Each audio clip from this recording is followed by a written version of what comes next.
पढ़ाई के साथ साथ जो चीजें जरूरी होती हैं उसके बारे में भी हम बात करेंगे। आज आपको एक ट्रिपल डी वाला कॉन्सेप्ट बताया जाएगा, जिसको आप ध्यान से सुने और अपनी पढ़ाई में उसको अप्लाई करें। पहली बात है, don't procrastinate to study your hard subject. हमेशा स्टूडेंट लाइफ में यह होता ही है कि आपके पास फिजिक्स है, आपके पास केमिस्ट्री है, आपके पास बॉटनी है, आपके पास जूलॉजी है, 4 चीजें आपके पास हैं। कोई ना कोई आपको ऐसा लगता ही है कि यार ये थोड़ा टफ जा रहा है। होता है, सबके साथ होता है, हमारे साथ भी होता था कि ये थोड़ा टफ जा रहा है। तो हम क्या करते हैं, भागने लगते हैं। भाई कई बार ऐसा होता है कि एग्जाम में जो चीज आप छोड़ के गए हो उससे एक बहुत बेसिक लेवल का सवाल आता है, जिसमें आप सिर्फ फॉर्मूला अप्लाई कर दोगे और छोटी मोटी कैलकुलेशन कर लोगे तो आपका काम हो जाएगा। तो कभी भी आपको ऐसा लगे कि यार ये वाला सब्जेक्ट मेरा थोड़ा हार्ड है और आपके दिमाग में ये विचार आ रहा हो, पहली बात तो आना नहीं चाहिए। पहली बात तो ये विचार जो है आपके आना नहीं चाहिए। लेकिन अगर विचार फिर भी आ रहा है कि यार ये चैप्टर मैं छोड़ना चाहता हूं, तो जब कभी भी ऐसा आपकी जिंदगी में लगे आपको, तो उस चैप्टर के कुछ बेसिक क्वेश्चन आपको आने चाहिए कि जो डायरेक्ट फॉर्मूला अप्लाई करने पे हो जाता है। कई बार ऐसा होता है ना, कई बार ऐसा होता है कि डायरेक्ट फॉर्मूला आप अप्लाई करते हो और काम हो जाता है, या कुछ चीजें कुछ ट्रिक के फॉर्म में याद करके ले जाओगे तो आपको अच्छा लगेगा,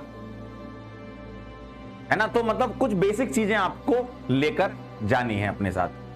बहुत ज्यादा, भाई सबके साथ ही होता है ना, बहुत ज्यादा अगर आपको कोई चैप्टर परेशान कर रहा है तो उस चैप्टर को हाथ जोड़ के बोल दो कोई बात नहीं, लेकिन हम तुम्हारे इतने तो सवाल कर लेंगे जो बेसिक वाले हैं, जिनमें हम फॉर्मूला में वैल्यू पुट कर दें या कुछ ट्रिक बना के ले जाएं, कुछ याद करने वाली चीजें तो दिमाग में रख लें, तो ये तुम कर सकते हो।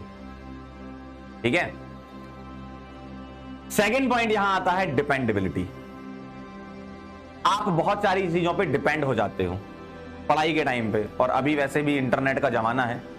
तो आप क्या करते हो, जैसे ही आपको कोई सवाल नहीं बनता है, अपन इतनी जल्दी में होते हैं ना, अपन इतनी जल्दी में होते हैं ना कि उस सवाल में क्या है क्या नहीं है, क्या पूछा है। कई बार तो सवाल को पूरा भी नहीं पढ़ते और हमें अपने अंदर ही बना लेते हैं कि यार अब ये मुझसे नहीं बन रहा है और इसका सॉल्यूशन देख लेते हैं। ये कभी नहीं करना है। अगर कोई सवाल आपसे नहीं बन रहा है तो एटलीस्ट यार फाइट तो मारो, सॉल्व करने की कोशिश करो कि यार ये सवाल सॉल्व होना चाहिए। अगर कभी थ्योरेटिकल क्वेश्चन आ गया और इतनी बड़ी उसमें थ्योरी लिखी है सवाल में, तो हम 2 लाइन पढ़ के ही छोड़ देते हैं। जबकि अगर तुम उस क्वेश्चन को फर्स्ट अल्फाबेट से लास्ट अल्फाबेट तक पढ़ोगे तो पढ़ते पढ़ते ही उसका आंसर आ जाएगा चेन्नई। समझ रहे हो?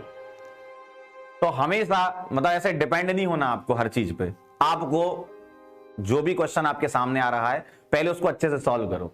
आप क्या करते हो ना, आप इससे डिपेंडेबिलिटी बढ़ा लेते हो अपनी कि भाई आंसर देख लेंगे हम तो, और वो फिर आपकी आदत में आ जाता है। और वो बहुत गंदी आदत होती है कि अगर क्वेश्चन नहीं बना तो तुरंत उसका सॉल्यूशन चाहिए तुमको। अरे सोचो तो यार, एक बार क्वेश्चन में फाइट तो मारो एक बार। तो ये चीज आपको अवॉइड करनी, डिपेंडेंट नहीं होना है एकदम से। कई बार ऐसा होता है आपके साथ, सबके साथ ही होता था।